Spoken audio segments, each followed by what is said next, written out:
de manera organizada muchos, y recién en los últimos días en que están recién queriendo trabajar, pues, ¿no? Entonces, ahí lo que está haciendo falta es, obviamente, encontrar algunos aspectos que hacen que un plan no se cumpla como tal. Un plan tiene un enemigo muy grande. ¿Por qué un plan no sale como uno quiere? ¿Cuál será la explicación?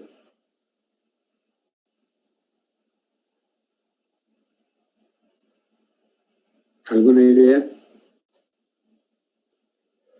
Y un plan en general, no estoy hablando exclusivamente de software, en términos generales, los planes, ¿por qué no se llevan a cabo como uno quiere? Bueno, una de las razones más comunes es esta, ¿no? La presencia de situaciones inesperadas. ¿Y qué son los riesgos? Eso, pues, ¿no? Los riesgos son situaciones inesperadas que se presentan, que por lo general hacen que un plan no se lleve a cabo conforme estaba planeado. Por lo tanto, se encuentran por lo general dos maneras de gestionar los riesgos.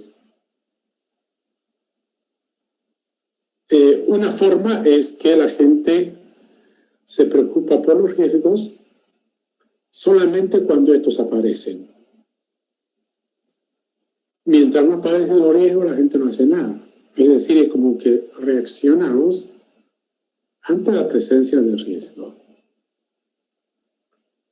La otra forma de gestionar riesgo es la que nosotros vamos a conversar ahora, que se denomina la proactiva, donde la forma de trabajo es la siguiente.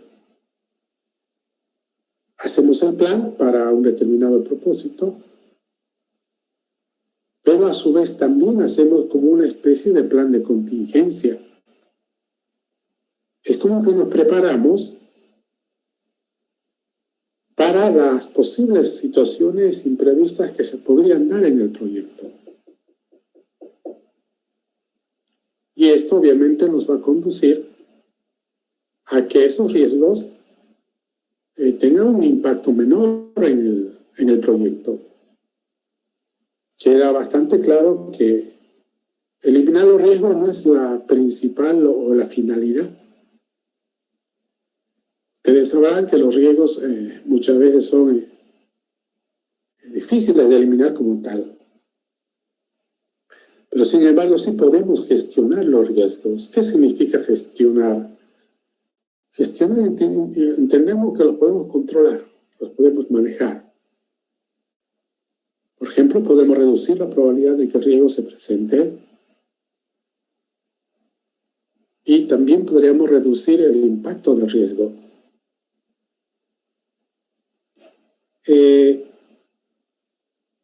En el desarrollo de software, ¿qué ejemplos de riesgos podemos mencionar? ¿Alguna idea? Cuando digo riesgo, quiero que ustedes me comenten de algunos aspectos que pueden salir o presentar y afecten de manera negativa a un plan. Es como que yo les preguntara a ustedes, siempre que desarrollaron software, las cosas le han salido como ustedes planearon. Y algunos, la mayoría va a decir no siempre. Entonces busquemos las causas. ¿Cuáles serán esas causas? ¿Alguna idea por ahí? Que le vamos a llamar riesgos. Pueden ser los cambios en la tecnología, ingeniero, cuando salen actualizaciones a veces. Bueno, otro ejemplo. Podría ser un corte de energía en la zona donde están trabajando. Ok, está bien. ¿Qué más? Deberían dar un montón de ejemplos de ustedes porque son ustedes los que viven todo el tiempo desarrollando software y seguramente se les presenta ciertas situaciones. Pero la idea es esa, ¿no? Identificar este tipo de cosas. Para tal propósito, nosotros vamos a trabajar lo que se denomina la gestión de riesgo basado en una estrategia proactiva. Yo voy a... Espérenme un ratito, vamos a...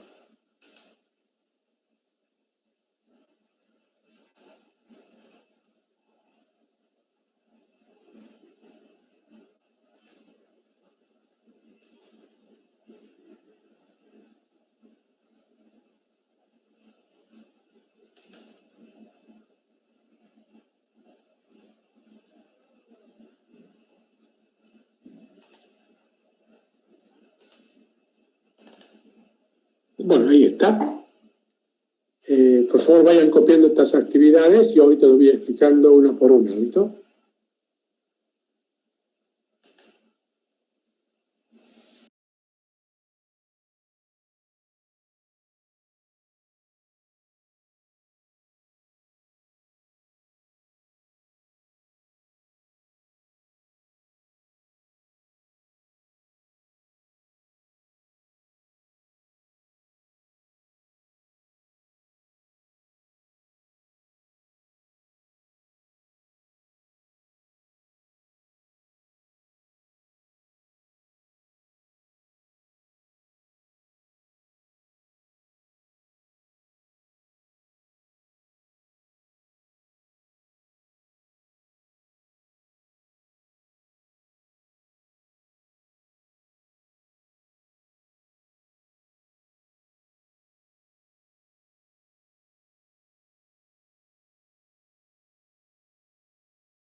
Bueno, aquí tenemos registrado el conjunto de actividades que deberíamos realizar para gestionar los riesgos de manera proactiva.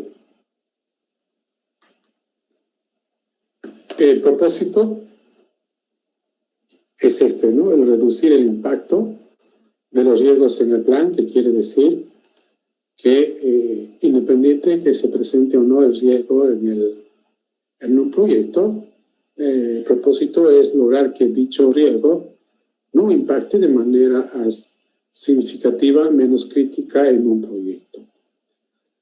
Para esto hemos identificado 5 actividades, donde esta primera, la de identificar riesgos, consiste en hacer una lista de todos los posibles riesgos que nosotros podríamos considerar que se presente en un proyecto de software que recién vamos a empezar a desarrollar. Es decir, basándonos en proyectos anteriores, en estadística, en la visión que tenga el gestor, podría identificar un conjunto de riesgos en un proyecto de software. Ejemplos de riesgos son los que hace rato estaban mencionando, pues, ¿no? Qué sé yo, que los riesgos podrían ser tanto técnicos, podrían ser riesgos de recursos, también podrían ser riesgos netamente de gestión. Un ejemplo de un riesgo técnico es el caso de que en el camino, por ejemplo, los requisitos se hubieran identificado de manera correcta o los requisitos puedan sufrir cambios durante el desarrollo del software, o que de repente hay un problema que las herramientas que hemos decidido utilizar están con algún tipo de inconveniente. Pueden ser unas que por ser muy nuevas están todavía con algunos bugs, o de repente otras que ya son muy antiguas que podrían quedar pronto obsoletas, en fin. Esos riesgos son técnicos, pero también podría haber riesgos de gestión, que algún integrante del equipo de desarrollo abandone el equipo, que nos hubiéramos atrasado en las fechas de entrega, en fin. Entonces, de eso se trata este primer punto, el de identificar un riesgo. El segundo, que habla de determinar la probabilidad de presencia de riesgo. Lo que tenemos que hacer ahí es agarrar uno por uno cada riesgo y asignarle un valor de probabilidad del 1 al 100, donde ese valor va a representar, desde nuestro punto de vista, cuán probable es que ese riesgo sí se dé en el proyecto. ¿Cómo voy a hacer esto? ¿Cómo lo determino? ¿Qué criterios voy a usar? Bueno, podemos fácilmente encontrar 3 criterios para poder determinar la probabilidad de presencia de riesgo. El primero, como siempre, la estadística. ¿No es cierto? Mirar para atrás, ver proyectos similares y conocer la frecuencia con la cual en un proyecto se presenta un determinado riesgo. El segundo criterio, obviamente, será pues el recorrido propio, individual del gestor a lo largo de su trabajo, ver, digamos, cuál es el comportamiento de ese tipo de riesgo en los proyectos. Y el tercero, como es de suponer, todo gestor pues tiene que tener una visión bastante amplia para identificar situaciones que podrían darse en el proyecto. El tercer punto dice medir el impacto del riesgo. Ahí lo que tenemos que hacer es asumir que el riesgo ya se dio, independiente de su probabilidad. Y lo que tenemos que hacer ahora es medir cuánto afectaría a un plan o a un proyecto si es que ese riesgo se presenta.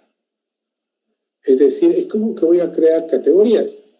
Riesgos que no influyen o no inciden, riesgos moderados, riesgos significativos o riesgos críticos.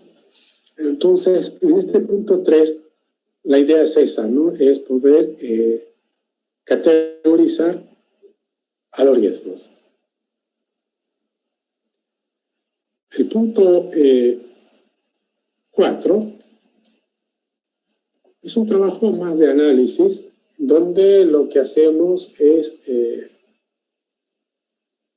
evaluar para ver a qué riesgo le vamos a dar o vamos a prestarle mayor atención. A cuál riesgo de lo que se han identificado. Y seguramente lo vamos a analizar desde el punto de vista de su probabilidad de presencia versus su impacto. Luego, el punto 5, este ya viene a ser realmente el plan de combate. Es decir, la manera de cómo vamos a afrontar a los riesgos. Ese es el plan de aversión. Y lo vamos a hacer de 2 formas. El primero, vamos a trabajar para reducir la probabilidad de presencia de riesgo. Y el segundo, vamos a trabajar para reducir el impacto del riesgo. Esto que les estoy comentando es un típico trabajo que se realiza en lo que viene a ser un análisis de riesgo. Para eso voy a mostrarles un ejemplo para que lo tengan más claro.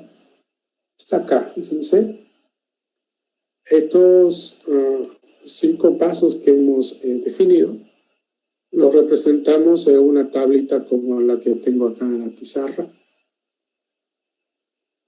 Aquí en la primera columna vamos a colocar una lista de posibles riesgos que se presenten en un proyecto.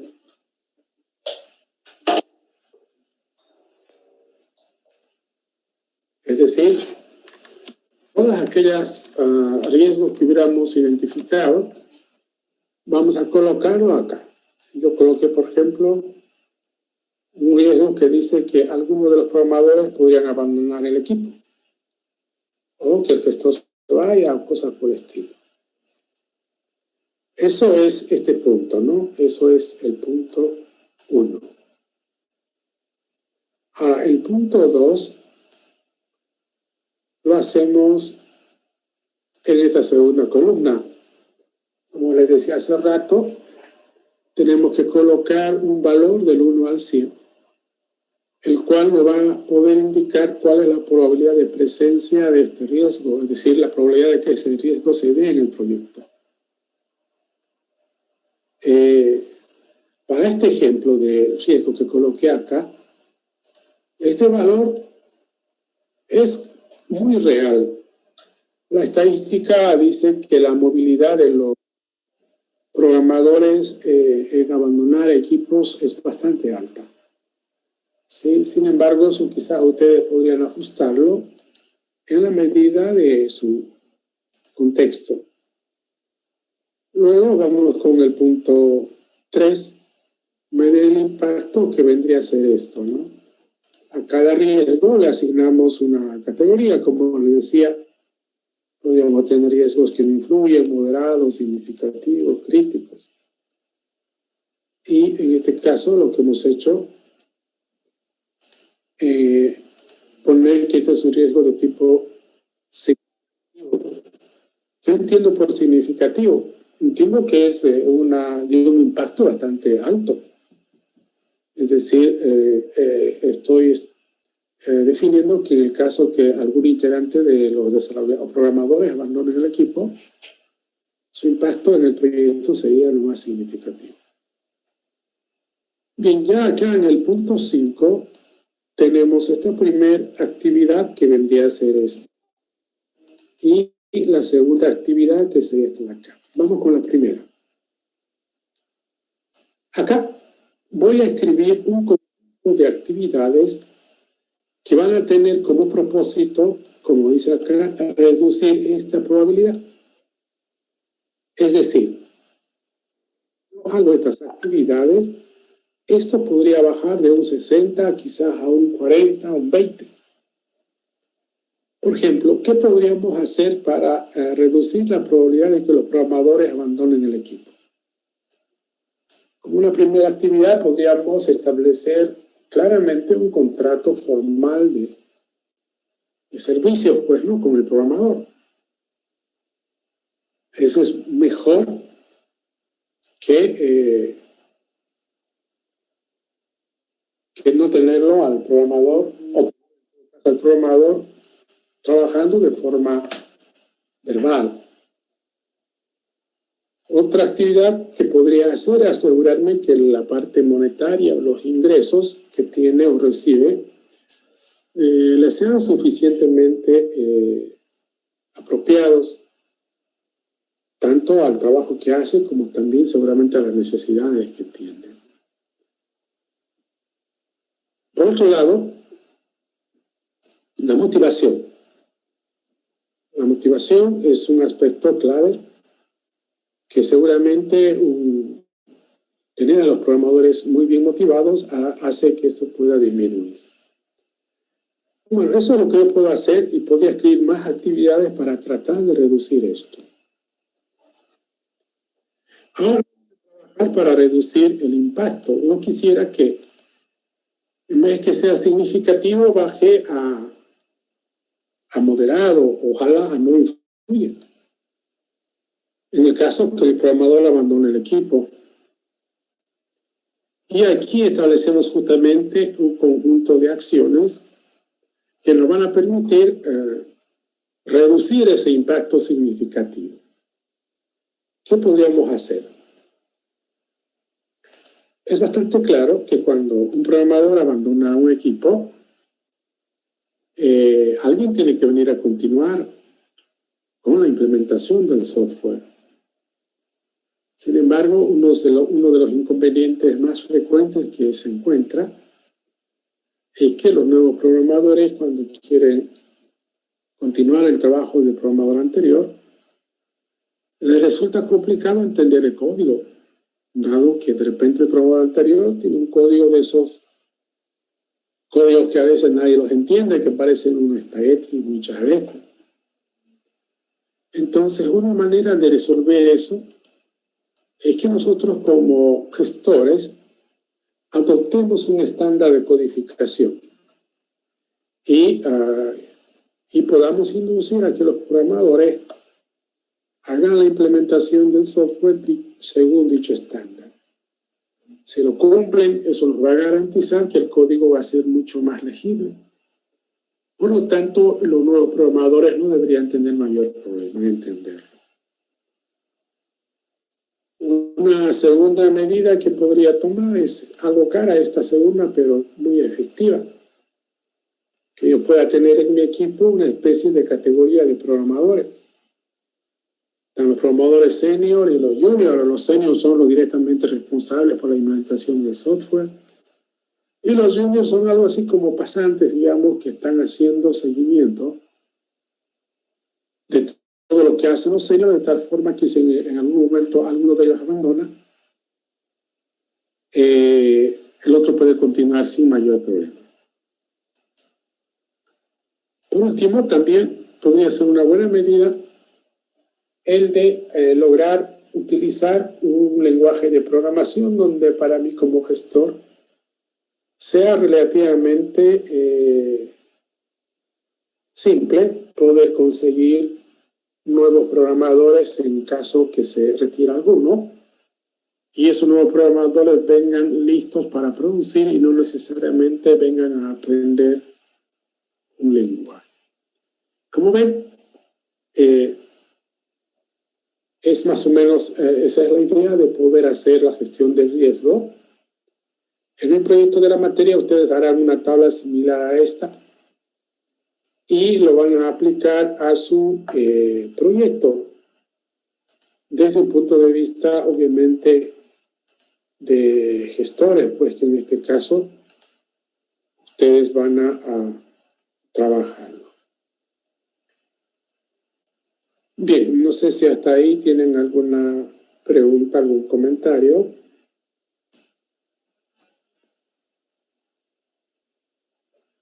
Bien, entonces, ahora coloquen como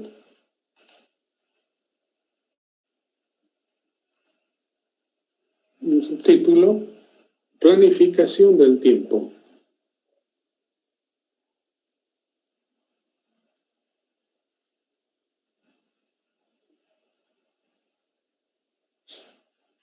Entonces coloquen como título planificación de tiempo.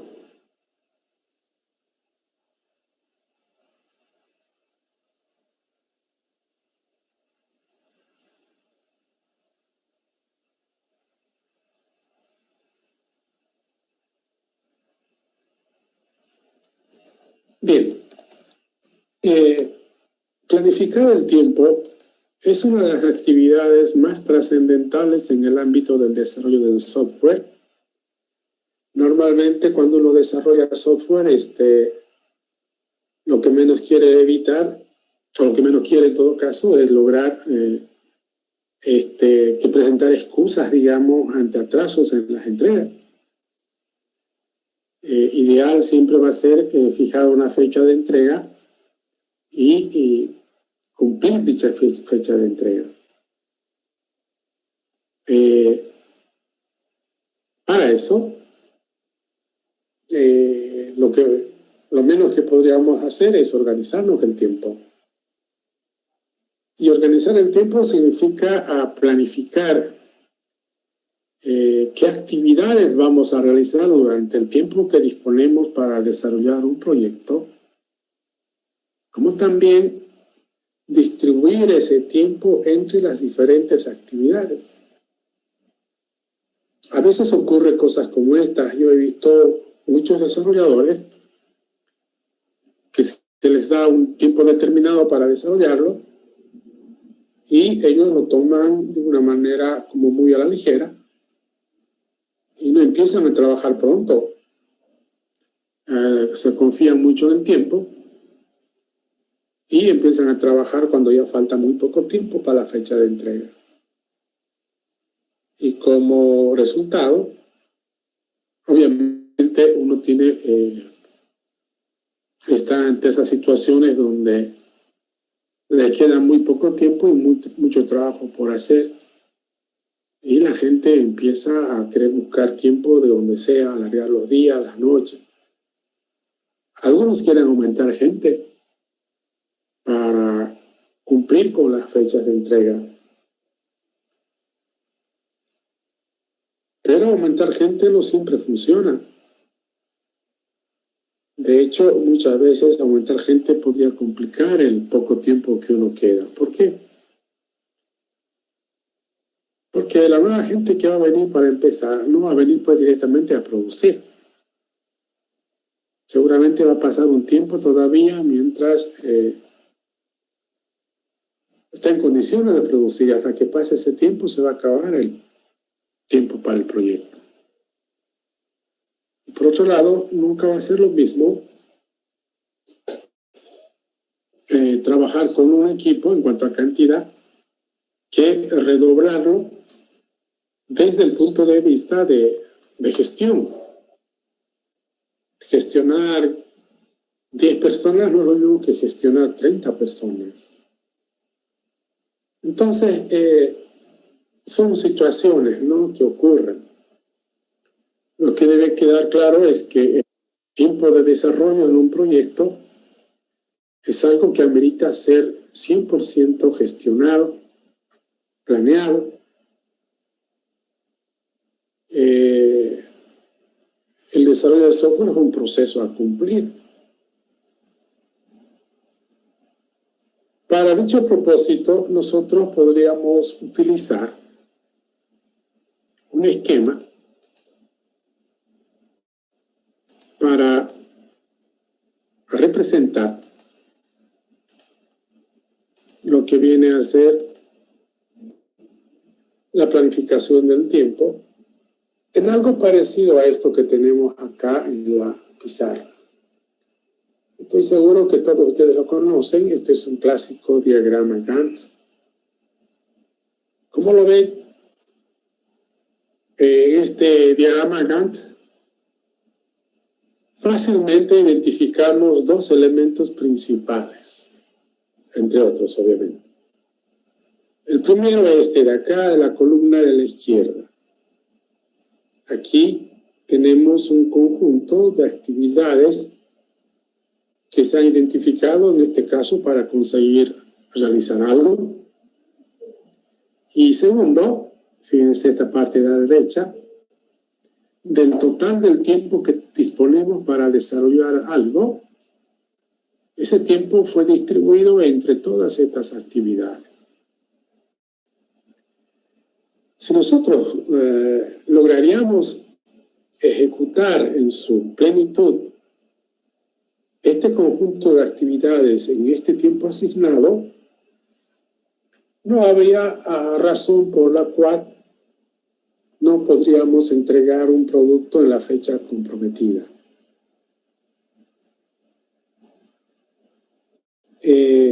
Dibujar este diagrama Gantt no es problema. De hecho, las herramientas lo hacen. Acá el desafío no es dibujar el diagrama Gantt. El desafío central de hacer esto es que lo que yo escriba acá sea sujeto a poderse cumplir. Es decir, que esto que escribí sea realizable. Porque en la medida que sea realizable, voy a poder cumplir con la fecha de entrega. Ahora, para conseguir que esto sea realizable,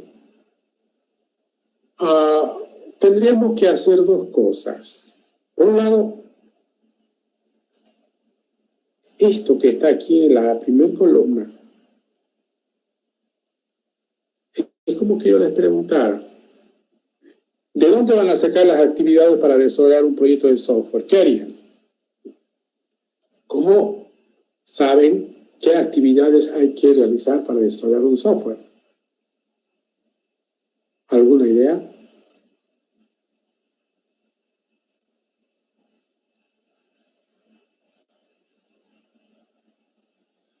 La pregunta es, ¿en base a qué criterios yo voy a identificar las tareas que voy a colocar en el diagrama Gantt? ¿Alguien tiene alguna idea?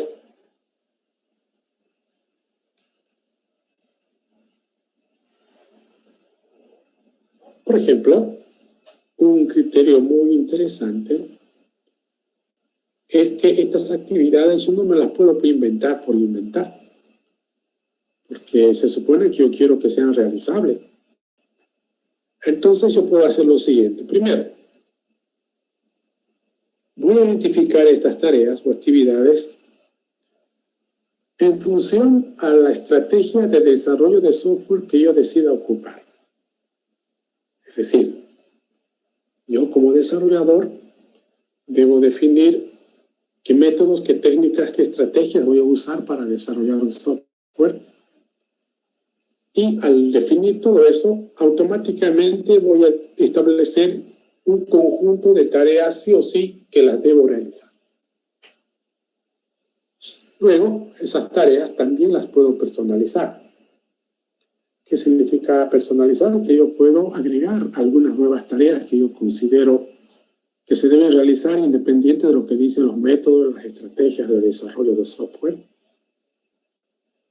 Y también yo podría omitir o quitar algunas tareas que considero no convenientes para el proyecto. Entonces, de esa manera, yo podría hacer esto de acá. Luego, hablamos del tiempo. El tiempo de desarrollo. ¿Qué podrían hacer ustedes para identificar cuánto tiempo se le va a asignar a cada tarea? ¿Alguna idea?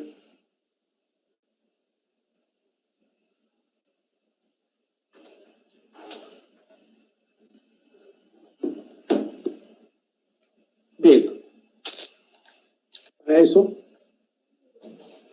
podríamos apelar otra vez a la estadística. Y vamos a ver una literatura acá publicada por la ingeniería de software que dice esto, ¿no?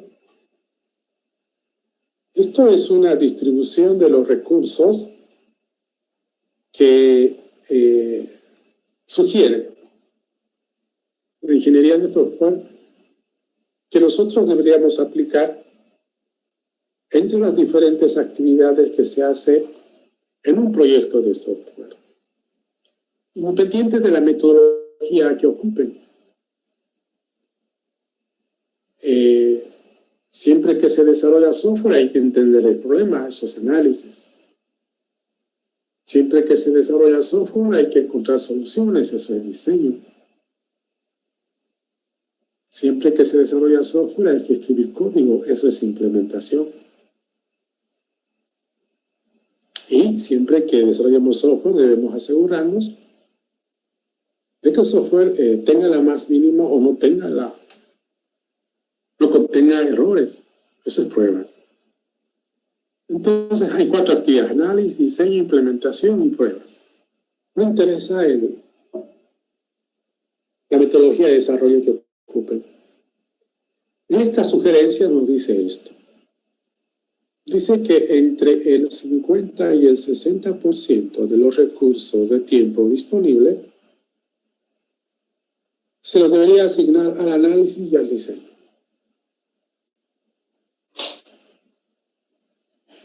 Entre un 20 a 25% a la implementación. Y entre un 25 a 30% a las pruebas. Entonces yo podría tomar eso como una referencia. Ahora yo podría hacer algo parecido a esto de acá, pero bajo mi propia experiencia. Es decir, yo como desarrollador debo manejar y conocer la forma de cómo trabajo. Yo estoy seguro que muchos de ustedes no están de acuerdo con esta distribución. Pero no están de acuerdo porque si miran su forma de desarrollo suyo, seguramente que tienen diferentes porcentajes, ¿no es cierto? O están igual. Yo estoy seguro que en la mayoría de los casos, este punto donde dice implementación, lo tienen mucho más alto. Es decir, en muchos casos, esta etapa de la implementación es la que más tiempo les consume hacerlo. Pero si nos ponemos a pensar, ¿cuándo es que la implementación se hace más larga? ¿Alguna idea por ahí?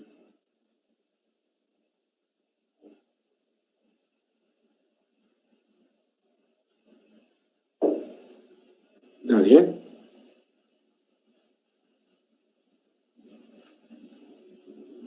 No quieren hablar, parece que quieren que yo hable bastante y aparte, y a pesar de que estoy mal de la garganta, y ustedes no quieren ayudar.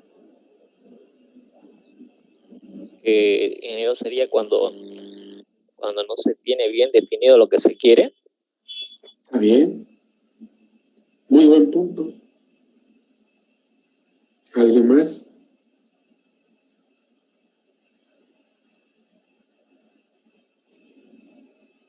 Quizás cuando los requerimientos del cliente van cambiando. Bien.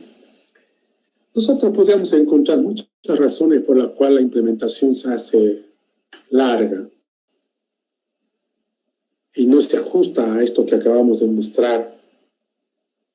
Fíjense, la ingeniería de software con esta distribución. Es como que en un proyecto de 10 meses, de los 10 meses solamente vamos a estar 2 meses a 2 meses y medio escribiendo código. Y lo demás vamos a estar haciendo otra cosa. Parece como que muy fuera de contexto. Pero la implementación no tendría por qué ser más larga de esa si se trabaja de manera correcta. ¿Qué significa trabajar de manera correcta?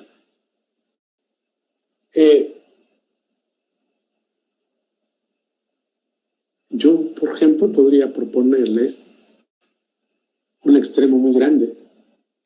Para muchos la implementación termina siendo del 70% para arriba.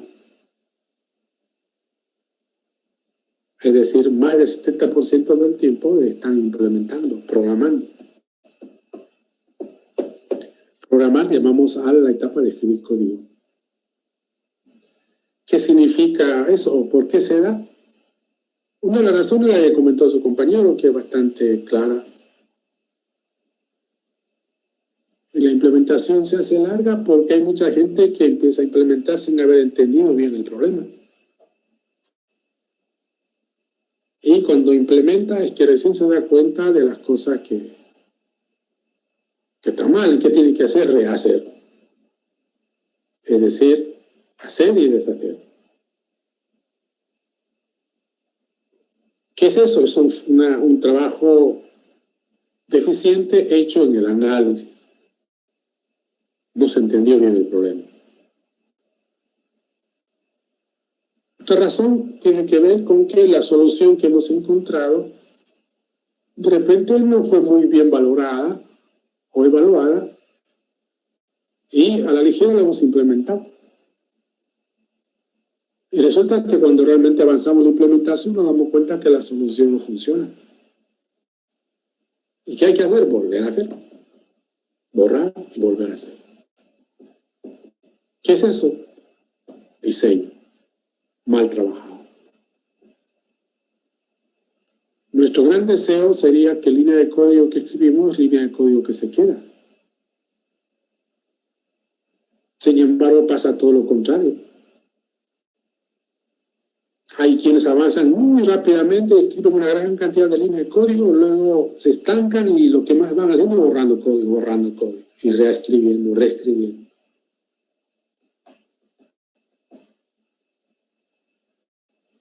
Si ustedes lo comparan con construir un edificio, imagínense cómo fuera construir un edificio así. Donde borrar una línea de código es como tirar una barra, una pared, un ladrillo. Porque es eso. Tirar una barra, una pared, un ladrillo es perder tiempo, costo, esfuerzo. Y encima poner en entredicho la estructura del edificio. En el software pasa lo mismo. Borrar línea de código, pero el tiempo, esfuerzo. Eso es costo. Y por ende también no sabemos si esa línea de código que estamos borrando puede afectar a la estructura del software. Por eso, repito, nuestro propósito debería ser línea de código que escribo, línea de código que se queda. Cuando eso pase, la implementación va a ser corta. No tiene por qué ser larga. Ahora, otro cuento es que el que está programando, los que están programando no conocen muy bien el lenguaje de programación. Pues ya es otro cuento ya. Porque también pasa, pues, ¿no? Que hay gente que se pone a programar y no conoce muy bien el lenguaje, ni los componentes, y brega mucho, ensayando uno, otro y otro componente. También precisamos gente que implementa con bastante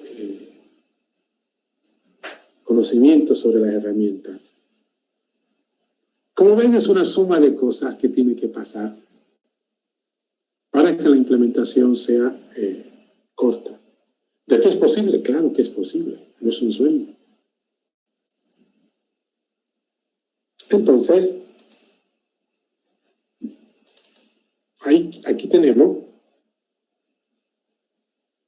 una distribución del tiempo del cual podríamos ocuparla o obviamente esa distribución de tiempo tomarla simplemente como referencia y colocar acá nuestra propia distribución. Y de esa manera queda claro y no tendría razones de por qué no funcionaría nuestro plan. Para el proyecto de la materia, ustedes van a hacer algo parecido a esto de acá.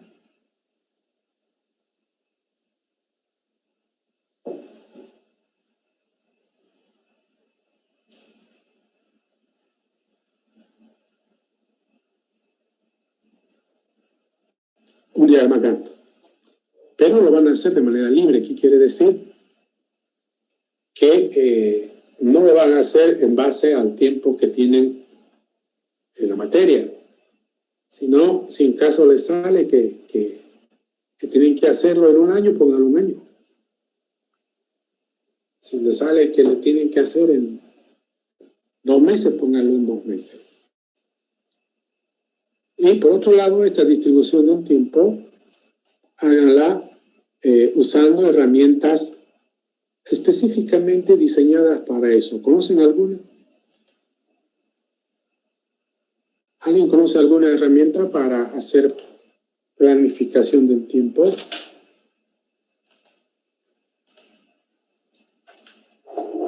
¿Nadie?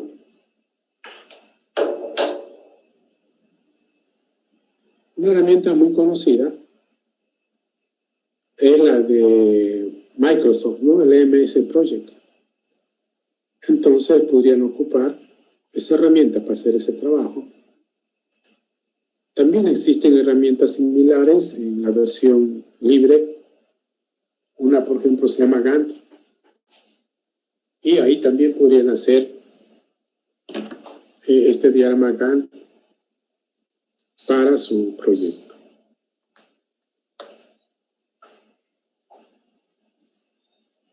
Bien, y con eso hemos terminado toda la parte de gestión de proyectos, como también el contenido, la materia. Con ustedes nos estaremos viendo en la siguiente clase, que ya viene a ser la presentación del proyecto. Y para ello deben subir una actividad a la plataforma, deben subir un archivo a la plataforma en una actividad que yo ya he creado, y esa actividad se denomina justamente el proyecto final. Ahí lo que van a hacer es presentar un documento, un PDF, del proyecto, que va a tener 2 partes. La primera parte del documento es el PAPS, el plan de proyecto, y la segunda parte viene a ser los modelos de desarrollo.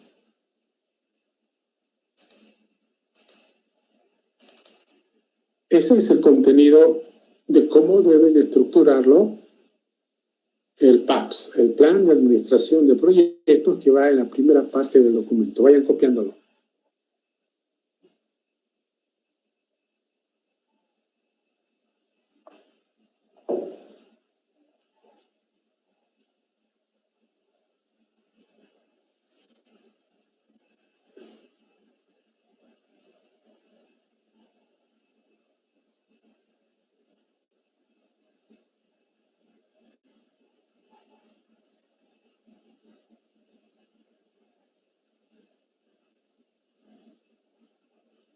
Todos estos puntos que están ahí en la pizarra son temas que hemos desarrollado en clases.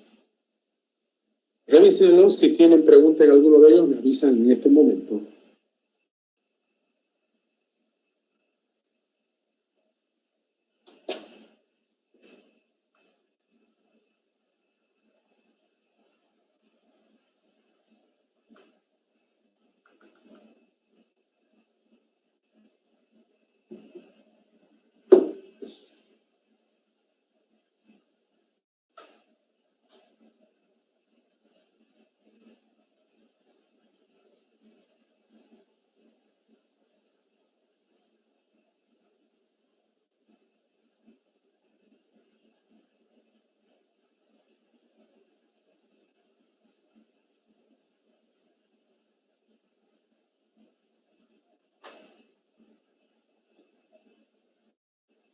Bien, ¿tienen preguntas en alguno de estos puntos? ¿Se entienden todos?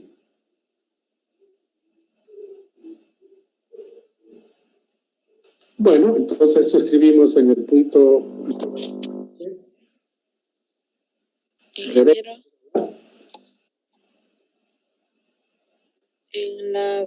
nosotros avanzamos igual las métricas. ¿En qué partiría eso?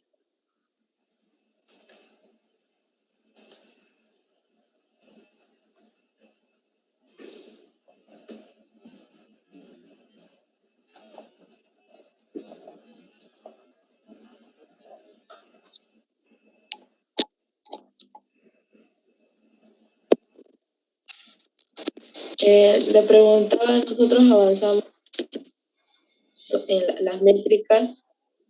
¿En qué partiría eso? Le preguntaba. Sí, ese punto, pónganle como un anexo, por favor.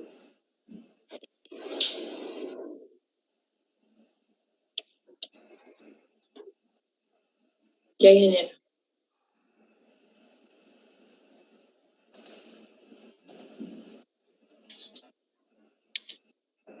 No sé si me escuchan.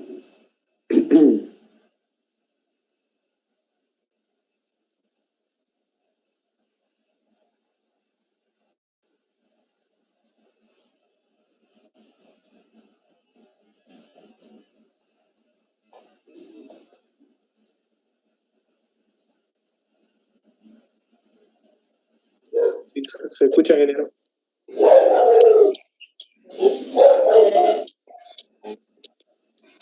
¿Podría repetir, ingeniero? No le escuché muy bien.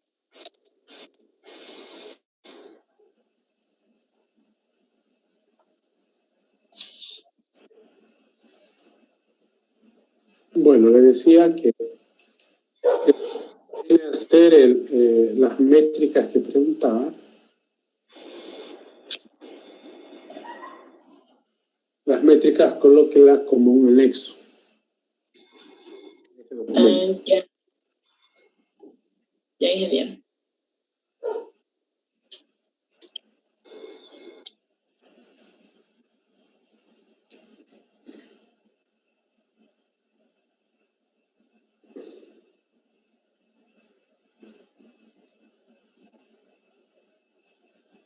Bien, entonces esto va en la primera parte del documento y en la segunda parte, fíjense, tenemos, lo voy a poner completito ya para que no se los corte.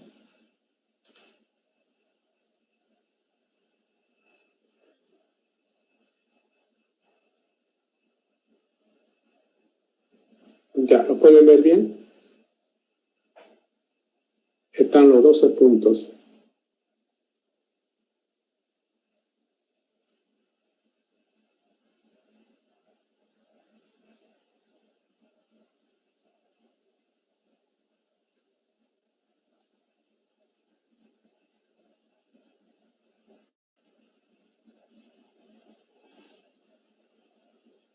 ver los 12 puntos en la pantalla? Sí, ingeniero, se ve. Bueno, terminen de copiar o saquenle una captura.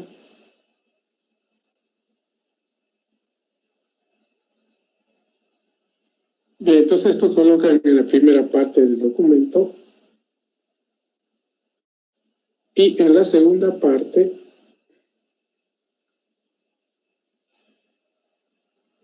ya viene lo que viene a ser los modelos de desarrollo.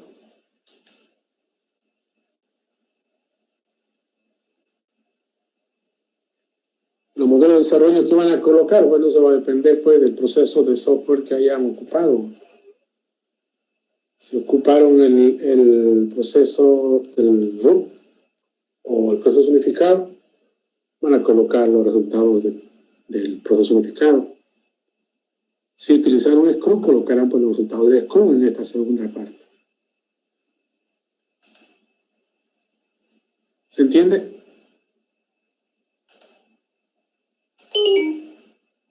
Bien. ¿Tienen alguna pregunta antes de cerrar esta sesión, antes de terminar la clase?